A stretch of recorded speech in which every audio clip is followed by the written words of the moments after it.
Getting extra unit models is one of the best buffs a unit can get, which is why when Furies got extra unit models with Thrones of Decay, I knew it would definitely increase their power level significantly, and it's definitely helped all the Monogod factions. Slaanesh, Khorne, arguably the most, because they were most reliant on their Furies, and they had very good Furies. Of course, Khorne's having Frenzy, and Slaanesh in particular having Armor Piercing and Devastating Flanker, the combination of which can be quite good in a number of scenarios. I've heard rumblings from the domination side that maybe this buff was too much. We're going to discuss that today. Not sure 100% that I agree from a land battle side, but we'll discuss maybe some possible very small pullbacks they could do to kind of bring Furies in line. But the rest of this build here from Pigman, this is from the Bounty. He's got a Chaos Lord of Slaanesh just on a steed there, which I taken a look at his kit. I actually didn't realize he's got this Rapier of Ecstasy, which is insanely strong. I definitely would not have included him in the Lord pool if I had realized this item existed, but I did not because I have hardly ever taken this guy. But it gives Euphoric on Imbuement, which is insanely strong, considering Euphoric was removed from a number of different places for being too strong. Granted, it's only to 17 seconds for a nice 90-second cooldown, and he has to attack whatever to enrage it, but still insanely powerful potential melee enrage there. We've got some Knights of Slaanesh backed up by Exalted Demonettes. Love that combination. Front line is some Marauder Spearmen, Devoted Marauder Spearmen, and some regular Devoted Marauders with a Sorcerer of Slaanesh as well. Against the Ogres, should be a nice, big, thick, heavy test. Ogres have at times been a tough matchup, although this Ogre player here, let's see what he's got actually. He's got the Mournfang Cavalry here. Way out in the distance, we've got the Sky Strider Regiment Renowned Crushers. Plenty of Bulls here, some dual weapons, some regular Man-Eaters as well for some elites, and Mournfang Cavalry for some more mass kind of locally. A couple of Lead Belchers as well. It can be tough to protect against a mobile faction like Slaanesh, but considering most of Slaanesh's mobility, well, with the addition of Furies, that gives you kind of a second component. The Horsemen are okay. They're arguably a little overpriced for what you get from them. And yeah, a lot of their other mobility units are just not very good, right? Like Hellstriders, especially against the Ogres, don't have enough HP to be able to hold up in any kind of fight, so you pretty much just see, at this point, Furies and Knights. Knights, of course, being good as ever, especially the Sword and Shield variant, but let's see here. The Ogre's going to come take capture point. This is the land battles with caps after all. Or, sorry, no, the Ogre's hanging back, Slaanesh taking the capture and then advancing here. I mean, Devoted Marauder is going to take some volleys from the Lead Belchers. Nothing too crazy. Lead Belcher is going to try and get some nice side shots in on this Exalted Demonette, doing some really nice value damage there. Yeah, it's like 500 value plus in a couple of seconds. Really nice stuff. But I'm going to see this frontline engagement get underway. And Pigman gets a nice little flank. The Ogres should definitely just allocate these Man-Eaters to like countercharge the Knights in the backline and prevent this rear charge from going off, but looks like the Micros maybe prioritize elsewhere as the Man-Eater's kind of caught flat-footed, and that allows the Furies. I'm going to leave the health bars up for the charges on this time so you guys can see what's going on. Yeah, the Furies are going to charge in here and get some nice rear charge damage. You can see, though, once the dual hand weapons turn around and start fighting, they can deal some pretty heavy damage back. There's not a lot of counter shock here from the Ogres. I guess we have some Sky Striders coming in this way, but like, yeah, look at this on the flank. This Man-Eater gets just sandwiched between Chaos Knights and Exalted Demonettes. That's going to evaporate very quickly. Sky Striders do get in that engagement. They should do much better, obviously, but immediately the Ogres are just going to start to run into leadership issues. The Furies also run into leadership issues and start to disintegrate. That's fine, though. They've done their job enough tactically to help break up this Ogre front line here pretty quickly. A lot of the Bulls are sent packing to the hills. Mournfang Cavalry holding out. Almost outlasted the Furies. Will be able to hang on to their leadership long enough. Looks like they will. They're going to get a nice heal there as well.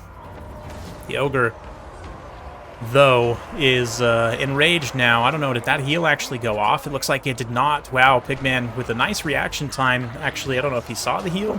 Let's just give him credit and say he did. But manages to get that euphoric time very well. Not to mention the melee attack buff, of course.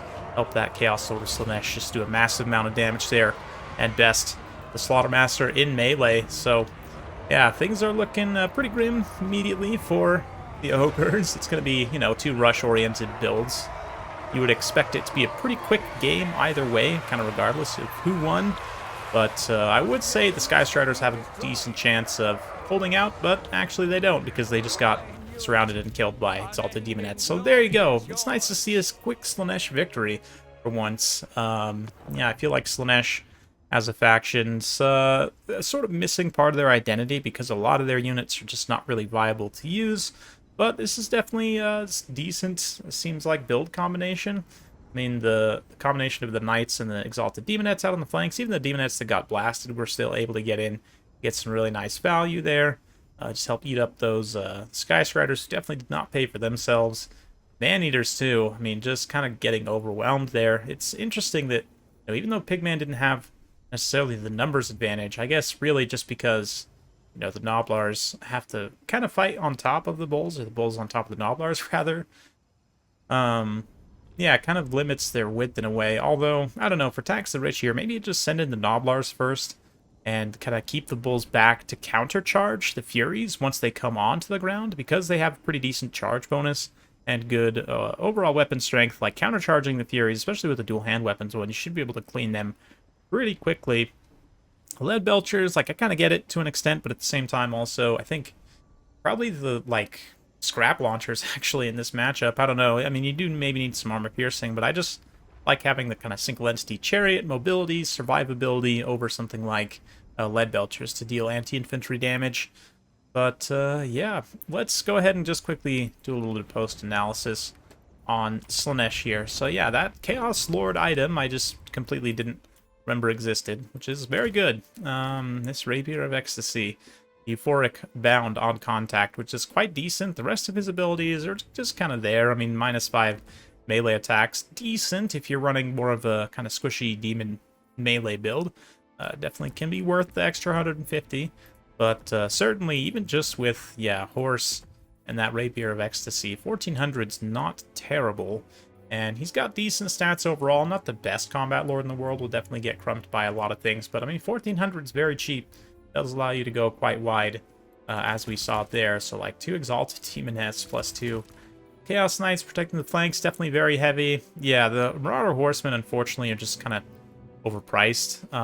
If we go here to Wars of Chaos, I can kind of demonstrate, like, I don't know, Marauder Horsemen at 550, I kind of get it to an extent, but paying a full 100 for the Mark of Slaanesh also is a little bit painful. Like, would think there's a lot of benefit from it, and there is.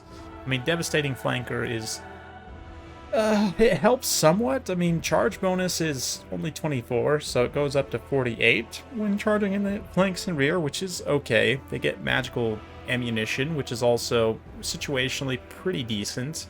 Immune to Psychology, Strider, right? So you might think that it's worth an extra 100 points, but just in terms of the cost efficiency game, it's a similar issue to Khorne. Not exactly, but like, I don't know that the Mark of Slaanesh should cost 50 for all units, but I think probably for Horsemen maybe it should cost 50, just because they don't have any other ranged units. That's really your only option.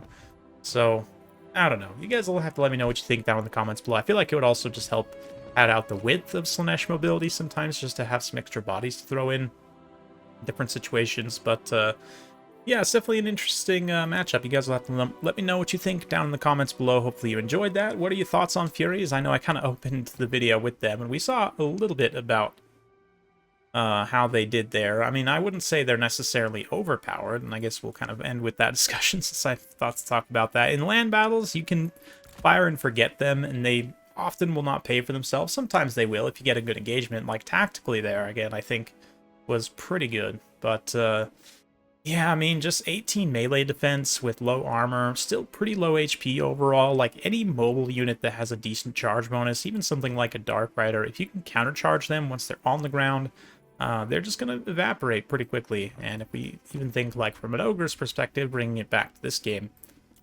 yeah, those Bulls countercharging on the ground there, it would be enough Even the Fury's like doing a decent job still. I guess the difference in domination is you can resummon them, right? And the fact that they disintegrate quickly is actually a benefit because then they go back into your reinforcement pool and you can keep bringing them back again and again, right? So I can definitely see why in domination Furies are like maybe pretty OP, but land battles certainly less so. And I do think if they were to do like huge nerfs, would impact some land battle balance negatively. I think Slaanesh and Khorne both need other buffs. I've talked about that in other videos, but anyway, that's it for today. Hopefully you enjoyed. If you like this sort of content, be sure to like, subscribe, hit that bell notification.